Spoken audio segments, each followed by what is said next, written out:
And hot on the heels of that last video, I'm going to make another one about another book that changed my life, and this is The War of Art by Stephen Pressfield.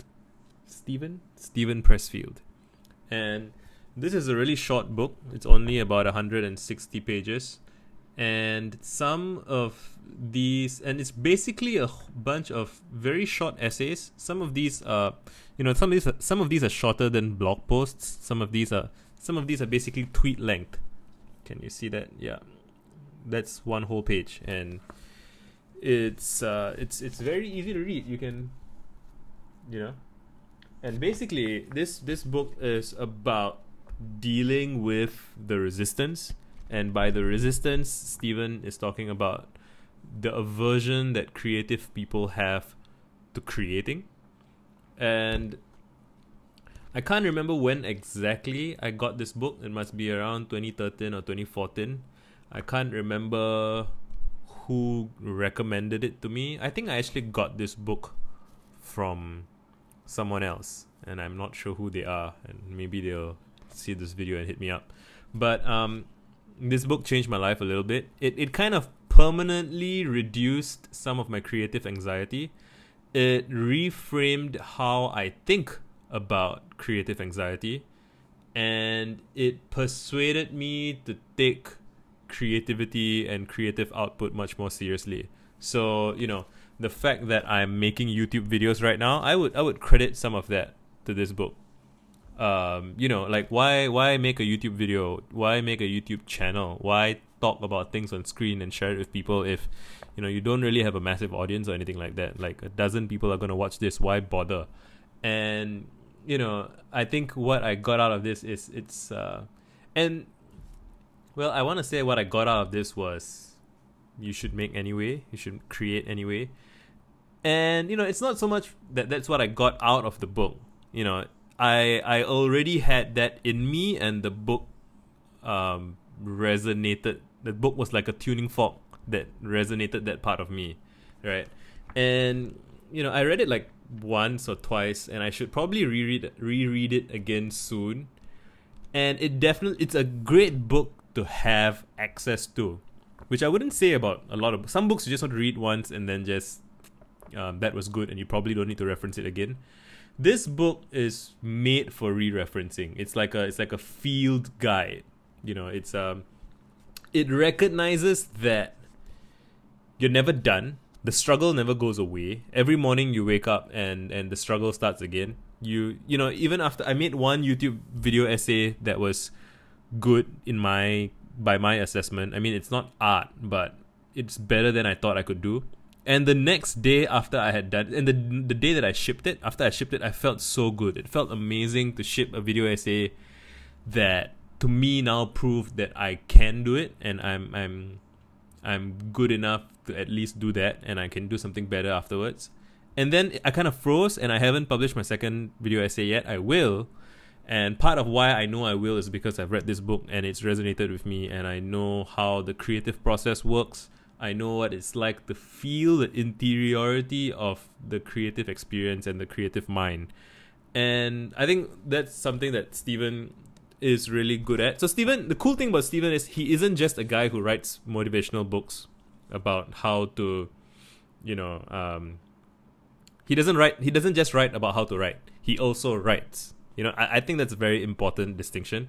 So he wrote a bunch of fiction about like war-related things. So he wrote about I think Gates of Fire, like historical fiction, and he got Robert McKee. So Robert McKee is a guy who wrote Story, which is a book that I might read and quote and do a video about next.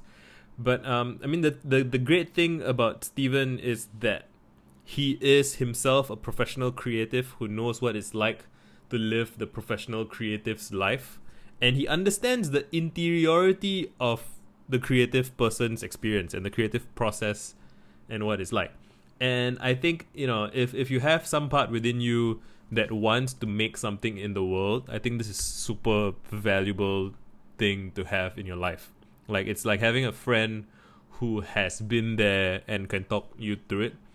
I'm gonna digress a little bit, but it's gonna come back. I used to sit next to my boss at work, and he was the founder CEO of the company, and I was always really impressed at how effective he was as an individual at getting things done and doing difficult things.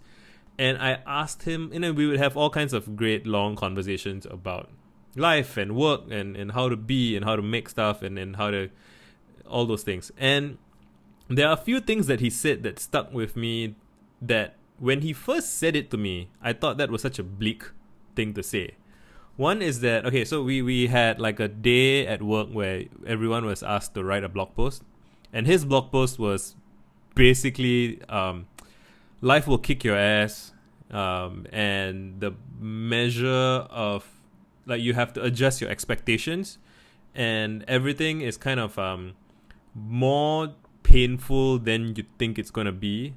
And like, your life is defined by the way you respond to that.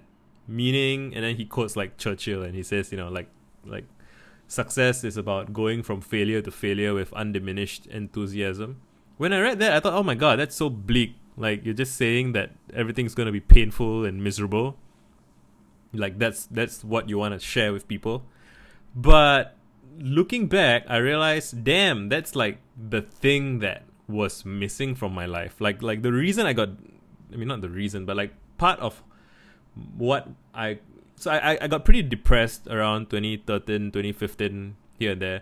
And a big part of that was kind of, I felt like nobody adequately prepared me for life. And now that I say this, I mean, who's ever going to adequately prepare you for life? Like life is what happens to you when you're not adequately prepared. Like, nobody is adequately prepared, right? But still, I felt that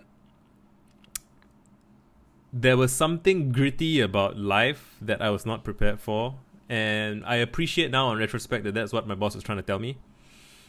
And there was something else along those lines that he did. But basically, I feel like Stephen does a version of that here, where he talks about how, the resistance is not going to stop. You can't reason with it. While it feels malevolent, it operates with the indifference of rain.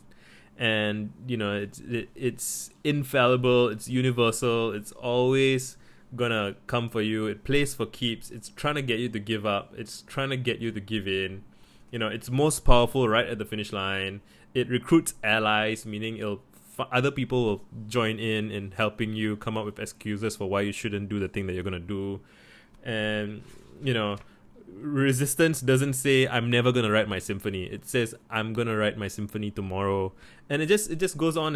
And it's really powerful. It's really honest. And it's really, reading this book makes me realize that my life has to be the creative life. And I'm actually really curious to try and get people who don't feel creative, who don't want a creative life. I would like to have them read it and hear what they have to say. Because I'm guessing that they're going to read it and it's not going to resonate with them, maybe. Or maybe it'll resonate with them in some small way. Like, maybe if you're an accountant and you're happy being an accountant and you have like a hobby, maybe you'll think about this in the frame of your hobby. But for me, I feel like I have to, like, the end goal for me is that my entire life should be a creative life. And so reading this book really reinforced that for me. And I highly, highly, highly recommend it if you do any kind of creative work.